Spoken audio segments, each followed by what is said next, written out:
everybody, welcome to Biophilic Bhavnapuri. So friends, today we will talk about population growth. Chapter number 13, organism and population का जो आज का topic है वो है population growth. See, किसी भी population की growth के लिए बहुत सारे बायोटिक और एबायोटिक फैक्टर्स होते हैं जिनका इम्पैक्ट होता है और वो हेल्प करते हैं किसी भी पॉपुलेशन को ग्रो करने में, राइट? ये तो पता है ना कि पॉपुलेशन क्या है, क्योंकि प्रीवियस वीडियोस में मैं ऑलरेडी डिस्क्राइब कर चुकी हूँ सब चीजें। तो मैंने बताया था किसी भी एक ज्योग्राफिकल एरिया में जो बहुत सारे ऑर्गेनिजम्स का ग्रुप होता है वो उस एरिया की पॉपुलेशन को कॉन्स्टिट्यूट करे, ठीक है। अब पॉपुलेशन की जो ग्रोथ होती है वो किस किस तरीके से हो सकती है और कौन कौन से फैक्टर्स हैं जो कि इनकी ग्रोथ को डिस्टर्ब कर सकते हैं, फिर अफेक्ट कर सकते हैं, ठीक है। देखिए, जो डिजायरेबल फूड है यानी कि जो रिसोर्सेज होते हैं, ठीक है, या फिर मेट हो गया, मेट मतलब जो आपका पार्टनर है, मेल हो या फीमेल हो, तो फूड के लिए और सेक्सुअल रिप्रोडक्शन के लिए, इन दोनों ही चीजों के लिए किसी भी एक पॉपुलेशन के ऑर्गेनिजम्स एक दूसरे के साथ कंपटीशन करेंगे, compete करेंगे, राइट। और अगर हमने फूड रिसोर्सेज को अनलिमिटेड कर दिया, अगर किसी भी पॉपुलेशन में फूड रिसोर्सेज अनलिमिटेड होंगे तो जो ग्रोथ होगी पॉपुलेशन की वो भी तो अनलिमिटेड होगी, यानी कि कॉन्टिन्यूसली वो ग्रो करते रहेंगे, विच मींस एक्सपोनेंशियली ग्रोथ, ठीक है। तो यहाँ पर पॉपुलेशन ग्रोथ दो तरीके की हो सकती है, मैं ग्राफ के थ्रू आपको बता रही हूँ। आपको याद होगा जो पॉपुलेशन डेंसिटी है, पॉपुलेशन डेंसिटी वो क्या था कि हमने नंबर के रिस्पेक्ट में काउंट नहीं किया था किसी पॉपुलेशन को, हमने उनको रिलेटिव जो पॉपुलेशन डेंसिटी है उसको मेजर किया था, ठीक है। और इसी पॉपुलेशन डेंसिटी को अफेक्ट करने के लिए बहुत सारे फैक्टर्स हो सकते हैं। मैं सबसे पहले आपको दो फैक्टर्स बता रही हूँ। एक फैक्टर हो सकता है बर्थ रेट और दूसरा फैक्टर हो सकता है डेथ रेट। क्योंकि मैं पॉपुलेशन की बात कर रही हूँ तो हमने रेट लगाया, और बर्थ रेट को हम कहते हैं natality, natality, this is the birth rate. Individual की बात नहीं हो रही है, पर कैपिटा की बात हो रही है ना, पूरे पॉपुलेशन की। और मोर्टेलिटी का मतलब होता है डेथ रेट, मोर्टेलिटी का मतलब होता है डेथ रेट, ठीक है। तो ये दो इंपॉर्टेंट फैक्टर्स हैं जो कि हमारी पॉपुलेशन को अफेक्ट कर रहे हैं, उसके डेंसिटी को अफेक्ट कर रहे हैं। इन्हीं दोनों के साथ साथ एक फैक्टर होता है इमिग्रेशन, इमिग्रेशन, और दूसरा फैक्टर होता है एमिग्रेशन, जो कि किसी भी एक पॉपुलेशन डेंसिटी को ऑल्टर कर सकता है। इमिग्रेशन का मतलब होता है जब किसी एक पॉपुलेशन में बाहर के लोग एंट्री लेते हैं, सो दिस इज इमिग्रेशन। और एमिग्रेशन का मतलब होगा जब हमारी पॉपुलेशन से कुछ लोग बाहर की पॉपुलेशन में चले जाएंगे, यानी कि वो एग्जिट कर रहे हैं, है ना। तो ये पॉजिटिव साइन रिप्रेजेंट करता है इंक्रीज इन दी पॉपुलेशन को। तो जो इमिग्रेशन है और जो नैटेलिटी है ये दोनों ही पॉपुलेशन डेंसिटी को इंक्रीज करेंगे, लेकिन जो मोर्टेलिटी और एमिग्रेशन है ये दोनों ही पॉपुलेशन डेंसिटी को डिक्रीज करते हैं। तो उसके लिए एक चार्ट आपकी एनसीईआरटी में कुछ इस तरीके से बनाया हुआ है, जिसमें दिखाया हुआ है कि पॉपुलेशन डेंसिटी किस तरीके से अफेक्ट हो सकती है। एन ये क्या है, पॉपुलेशन डेंसिटी है, ठीक है। इमिग्रेशन इसका मतलब एंट्री होता है तो पॉजिटिव साइन लगा दिया मैंने। एमिग्रेशन इसका मतलब एग्जिट होता है तो यहाँ पर हम नेगेटिव साइन लगाएंगे, राइट। नैटेलिटी इसका मतलब क्या होगा, नैटेलिटी बर्थ रेट, पॉजिटिव साइन। लेकिन जो मोर्टेलिटी है, मोर्टेलिटी का मतलब होता है डेथ रेट, यहाँ पर आ गया नेगेटिव साइन। तो मैंने आपको ये समझाया किसी भी पॉपुलेशन डेंसिटी को अफेक्ट करने के लिए चार फैक्टर्स हो सकते हैं। Out of these four factors natality and immigration will help to or will lead to the increase in population size, whereas the mortality and emigration will lead to a decrease in the population size. ये clear हो गया। यहाँ पर एक chart भी आपने देख लिया है। अब एक यहाँ पर फॉर्मूला है जिसमें कि NT+1, यानी कि अगर आप किसी भी एक समय पर पॉपुलेशन निकालना चाहते हो, पॉपुलेशन डेंसिटी पता करना चाहते हो, तो उसके लिए यहाँ पर NT+1 निकालने के लिए NT ये हो गया plus birth rate minus birth rate, पहले इसमें हम जोड़ देंगे कितने इमिग्रेशन है, यानी कि बर्थ रेट कितने ऑर्गेनिजम्स का जन्म हुआ है प्लस कितने लोग हमारी पॉपुलेशन में एंट्री लेकर आए, राइट। अब टोटल जितना भी आएगा उसमें से आप घटा दोगे, उसमें से आप माइनस कर दोगे कितने लोगों की डेथ हो गई है, डी का मतलब डेथ से, और इमिग्रेशन का मतलब क्या है, कितने लोग वो जगह को छोड़कर जा चुके हैं। क्लियर है। मान लीजिए हम ईयर 2020 की बात कर रहे हैं, उसके लिए हमें कौन सी 2019 की 2019 की पॉपुलेशन डेंसिटी का पता होना जरूरी है, प्लस मान लीजिए 10 लोगों का 10 बच्चों का जन्म हुआ, 10 बाहर से 5 लोग आकर हमारे साथ रहने लगे, 15 माइनस 5 लोग टपक गए, ठीक है, और 5 ही लोग यहां से जगह छोड़कर किसी दूसरी पॉपुलेशन में चले गए।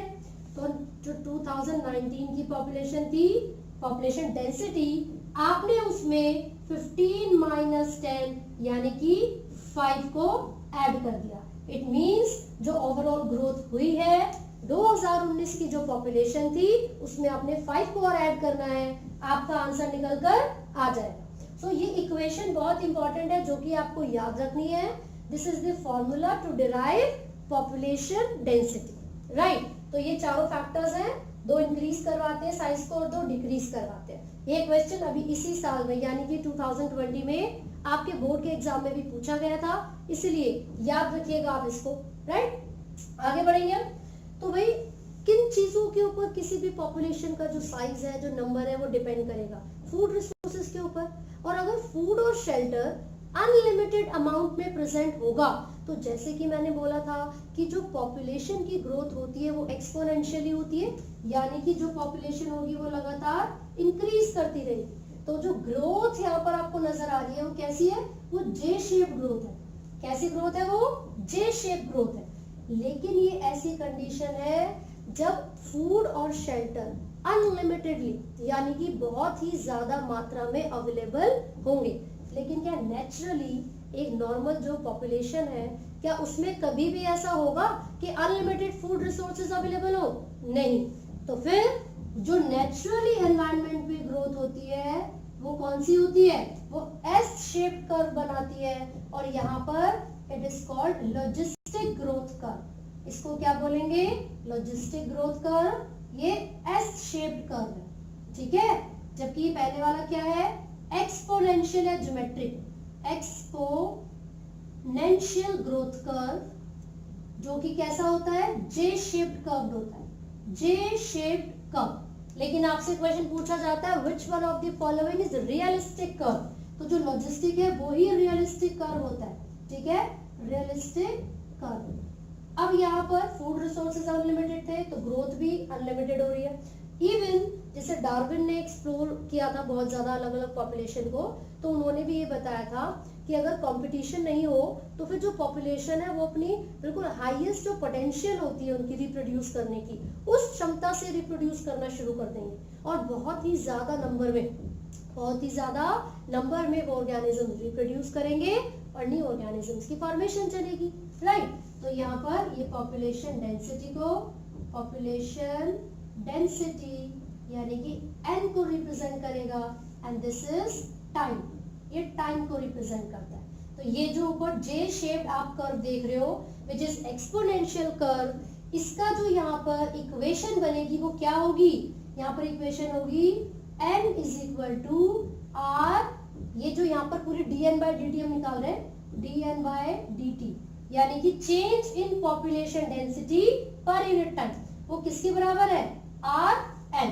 अब बच्चे पूछेंगे r कहां से आ गया, n तो हमें पता है कि पॉपुलेशन डेंसिटी है, r का क्या मतलब है, ध्यान से देखिए। r का मतलब होता है इंट्रिंसिक रेट ऑफ ग्रोथ या इंक्रीज, ठीक है, इंट्रिंसिक। तो ये किसी भी पॉपुलेशन का जो इंट्रिंसिक रेट ऑफ ग्रोथ होता है वो r कहलाता है। एंड ये कैसे डिराइव किया हुआ है, birth rate minus death rate से। r की वैल्यू क्या होती है, birth rate minus death rate. ध्यान रखिए मैं बर्थ और डेथ की बात नहीं कर रही हूँ, बर्थ रेट पर कैपिटा की बात कर रही हूँ मैं, और डेथ रेट की बात कर रही हूँ, ठीक है। तो यहाँ पर dn by dt is equal to rm, r का मतलब था birth rate minus death rate, और r को कहा जाता है intrinsic rate of natural increase. कभी भी किसी भी पॉपुलेशन में फूड रिसोर्सेज का या एनवायरनमेंट का, बायोटिक और एबायोटिक फैक्टर्स का आपस में जो रिलेशनशिप है ना, जब भी उसकी बात आती है तो हम आर यानी कि इंट्रिंसिक रेट ऑफ ग्रोथ की बात करते हैं, ठीक है। तो हमने देख लिया जो जे शेप कर्व है यानी कि जो एक्सपोनेंशियल कर्व है उसकी जो इक्वेशन है वो है dn by dt is equal to rm, क्योंकि इसमें अनलिमिटेड फूड रिसोर्सेज है, लगातार पॉपुलेशन बढ़ती जा रही है। डार्विन ने ये बताया था कि इवन जो एलिफेंट्स होते हैं ना, जो कि स्लो ग्रोइंग एनिमल्स हैं, अगर उनकी भी पॉपुलेशन की हम बात करें तो अनलिमिटेड फूड रिसोर्सेज होने के बाद वो भी लगातार ग्रो कर सकते हैं, ठीक है। अब ये तो हो गया एक्सपोनेंशियल। पहले मैं आपको एस शेप यानी कि लॉजिस्टिक की बात बताऊंगी, फिर एक कहानी सुनाऊंगी, मतलब आपके एनसीईआरटी में ही है। देखो जो लॉजिस्टिक यानी कि एस शेप कर्व होता है, मैंने बोला कि वो रियलिस्टिक कर्व है ना। तो ये जो कर्व है इसको रियलिस्टिक बोला गया है तो कोई ना कोई रीजन तो होगा। अब देखो वो क्या रीजन है।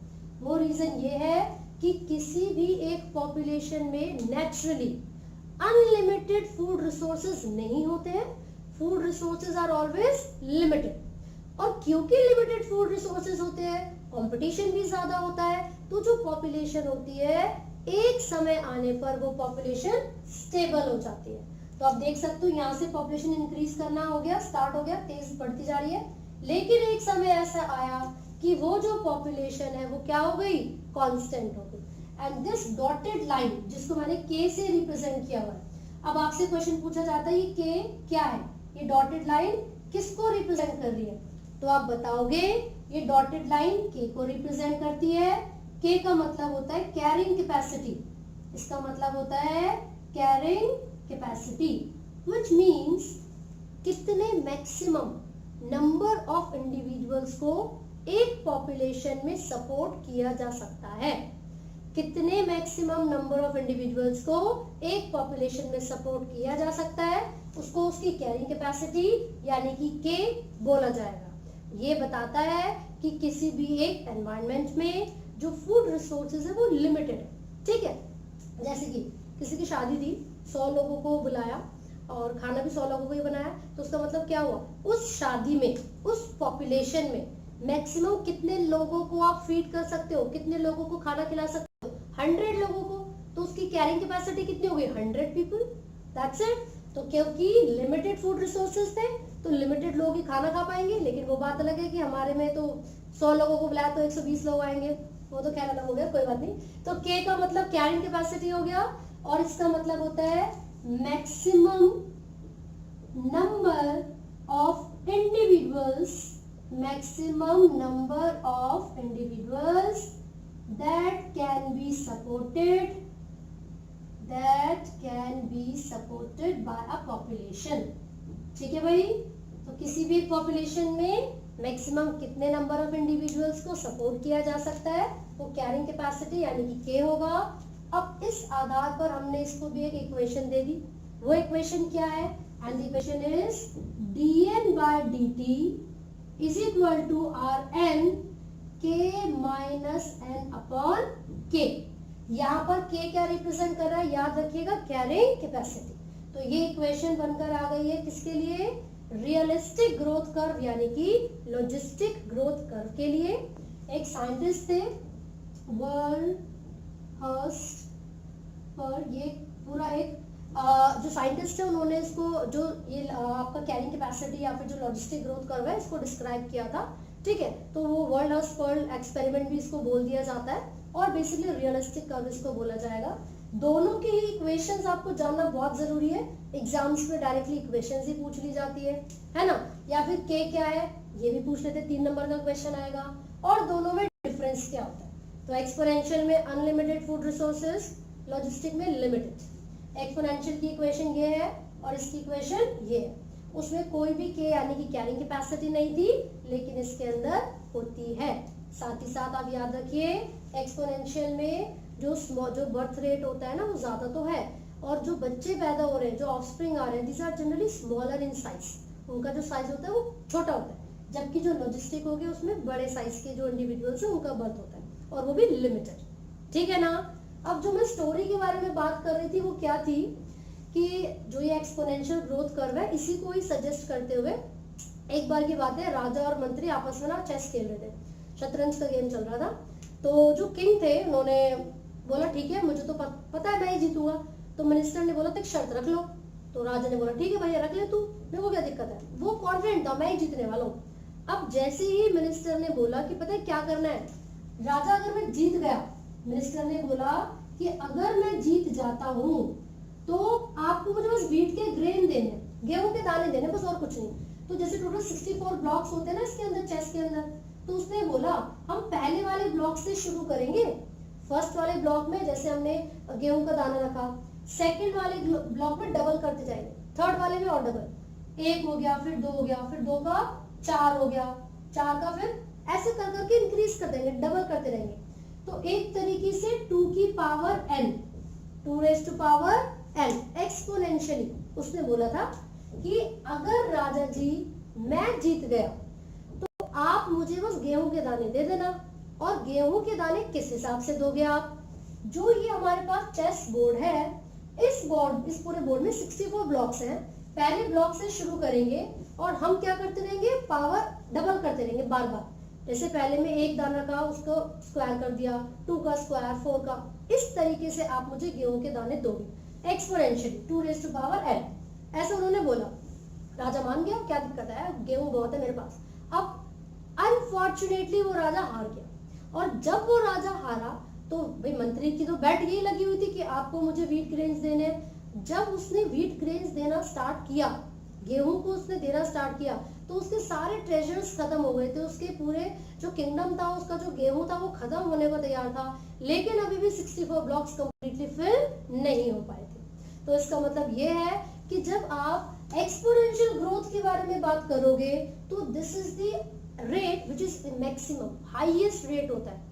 तो आप अंदाजा लगा सकते हो कि पैरामीशियम की कितनी पॉपुलेशन होगी एक तालाब में, क्योंकि पैरामीशियम भी 1 से शुरू होता है, जब वो डिवाइड करेगा तो 2 आएंगे, बाइनरी फिजन से रिप्रोड्यूस करेगा, फिर 2 से 4 बनेंगे, फिर 4 से 8, 16, 32, इस तरीके से वो बार बार क्या करता रहता है, डिवाइड करता रहता है। तो उसकी पॉपुलेशन मिलियंस में हो जाती है, राइट। इसी तरीके से जो भी ऑर्गेनिजम्स एक्सपोनेंशियली ग्रोथ करेंगे उनकी जो पॉपुलेशन का साइज है वो बहुत ही ज्यादा बढ़ता रहेगा।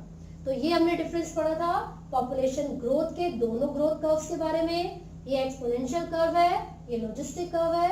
आपको एक बार एनसीईआरटी से लाइन टू लाइन पढ़ना है, फिर उसके बाद आप क्वेश्चंस अटेम्प्ट कर सकते हैं। यहाँ पर एक एल्गोरिथम भी दिया हुआ है ना, तो वो इक्वेशन भी एक बार आप पढ़ लीजिएगा, जिसमें आपको NT is equal to ERT करके दिया हुआ है। तो उसमें पॉपुलेशन डेंसिटी है, T मतलब पर यूनिट टाइम, 0 मतलब एट टाइम 0, E लॉगरिथम है, R मैंने आपको पहले ही बताया था B माइनस D, यानी कि क्या था वो, इंट्रिंसिक रेट ऑफ ग्रोथ या इंक्रीज।